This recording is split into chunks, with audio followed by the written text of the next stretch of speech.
नमस्कार। Rural voice के खास कार्यक्रम रूरल वॉइस एक्सप्लेनर में आपका स्वागत है। मैं हूं हरवीर सिंह।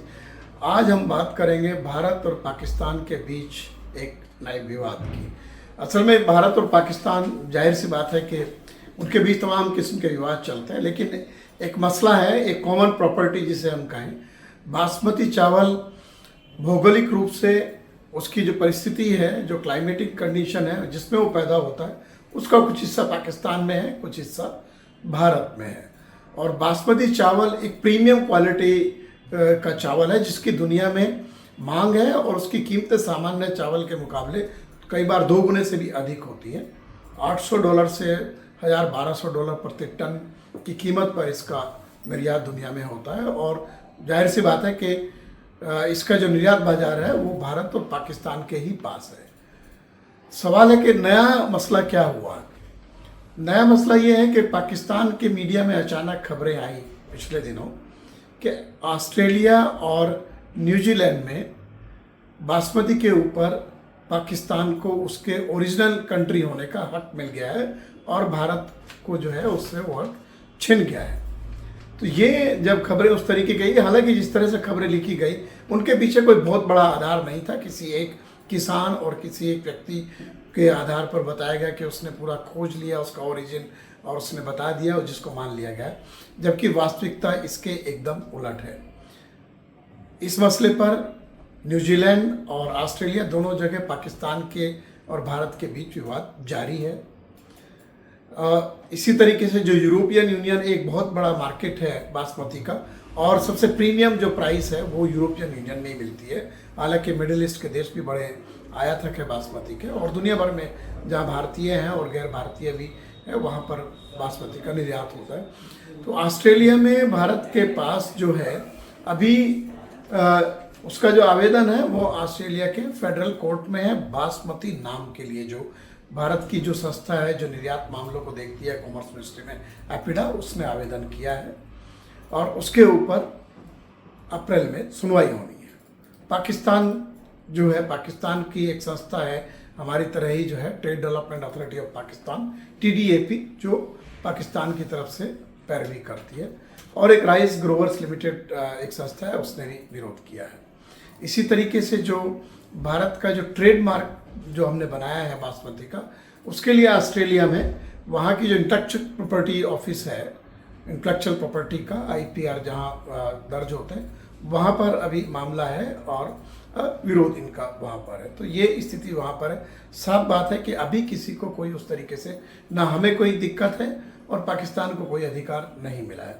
न्यूजीलैंड में भारत के पास ट्रेडमार्क के रूप में बासमती का ट्रेडमार्क हमारे पास है, उसका लोगो का मार्क हमारे पास है और उसकी वैलिडिटी 28 अगस्त 2028 तक है, जबकि पाकिस्तान के पास ऐसा कोई भी अथॉरिटी, कोई ऐसा मार्क नहीं है। पाकिस्तान का जो, जैसे मैंने जिक्र किया, TDAP ने भी अप्लाई किया है, वो ऑस्ट्रेलिया में भी और न्यूजीलैंड में भी एग्जामिनेशन के स्तर पर है। तो ये ज़मीनी हकीकत तो ये है। और रूरल वॉइस ने इस संबंध में एपिडा के वरिष्ठ अधिकारियों और भारत सरकार के प्रतिनिधियों से बात की कि वास्तविक स्थिति क्या है, तो ये बात हमारे सामने आई। असल में हम लोग सालाना करीब 50,000 करोड़ का बासमती निर्यात करते हैं। और पहले एक जॉइंट ग्रुप बना था 2008 में भारत पाकिस्तान के बीच में, जिसमें कुछ जो उत्पादक क्षेत्र हैं उनको लेकर के एक सहमति बनने पर चर्चा शुरू हुई थी, जिसमें पाकिस्तान के 14 जिले थे जहां पर बासमती पैदा होता है। भारत के 7 राज्य, जिसमें पंजाब, हरियाणा, हिमाचल प्रदेश, उत्तराखंड, उत्तर प्रदेश और दिल्ली, ये उसमें शामिल थे।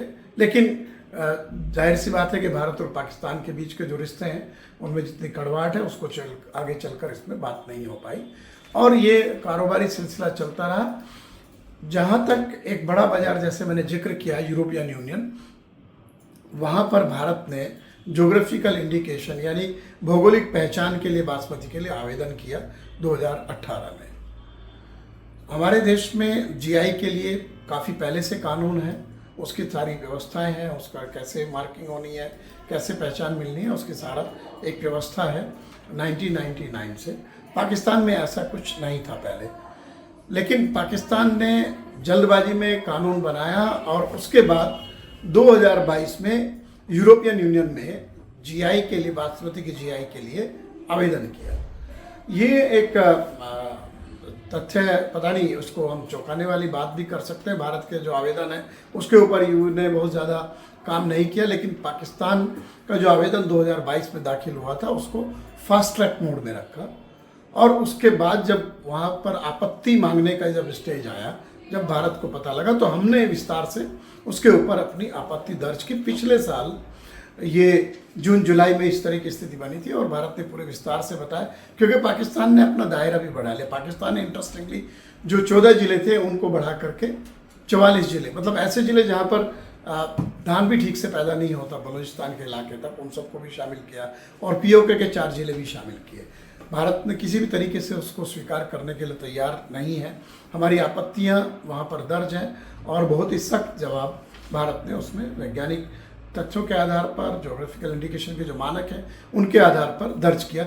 जाहिर सी बात है वहाँ अभी तक कोई फैसला उस तरीके का नहीं है, लेकिन जाहिर सी बात है कि ये एक प्रीमियम उत्पाद है। और पिछले दिनों जब भारत ने बासमती के निर्यात के ऊपर $1200 प्रति टन का न्यूनतम निर्यात मूल्य लगाया, उस वक्त पाकिस्तान ने फ़ायदा उठाया, क्योंकि बाज़ार में इस तरीके का दाम नहीं था। एक तो उनका रुपया कमज़ोर है और वो कम दाम पर करीब $800 में निर्यात कर रहे थे। बाद में भारत सरकार ने उसको घटाया एमईपी को और फाइनली ख़त्म कर दिया। तो ये और बहुत बड़ा हिस्सा ख़ासतौर से हरियाणा में जो धान उत्पादन का है वो बासमती पर चला गया। अब पंजाब में भी काफ़ी पैमाने पर उत्पादन होता है। हमारी एक पूरी इंडस्ट्री, एक इकोसिस्टम इसके ऊपर काम करता है।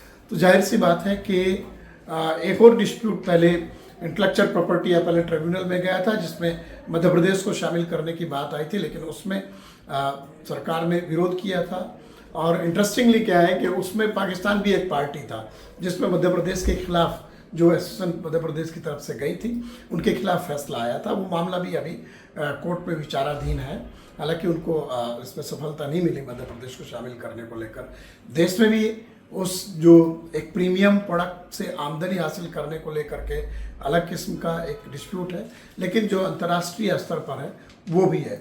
फिलहाल मेरे ख्याल से लगता है कि अभी स्टेटस को है और हम बेहतर स्थिति में हैं, क्योंकि हम बड़े उत्पादक हैं, हमारा सिस्टम बेहतर है। तो लेकिन फिर भी सरकार को चौकन्ना रहने की ज़रूरत है, क्योंकि फ़िलहाल जो खबरें जिस तरह से आई है वो एक तरीके का प्रोपागेंडा है और ट्रेड में कई बार सेंटिमेंट्स काफ़ी काम करते हैं। तो इससे हमें बचना चाहिए। और मुझे लगता है कि जो एपिडा ने जो पहल की है और जिस तरीके से एपिडा भारत के पक्ष को तमाम सारे बाज़ारों में, वो ऑस्ट्रेलिया हो, वो न्यूजीलैंड हो या EU हो, वहाँ पर रहा है, तो वहाँ पर मेरे ख्याल से हम लोग मजबूत स्थिति में। आज के रूरल वॉइस के एक्सप्लेनर के इस एपिसोड में इतना ही। आप हमारे YouTube चैनल रूरल वॉइस इनको ज़रूर सब्सक्राइब करें और हमारे जो वेबसाइट और बाकी जो सोशल मीडिया हैंडल हैं उनकी जानकारी यहाँ दी हुई है, उनको आप सब्सक्राइब करें। नमस्कार।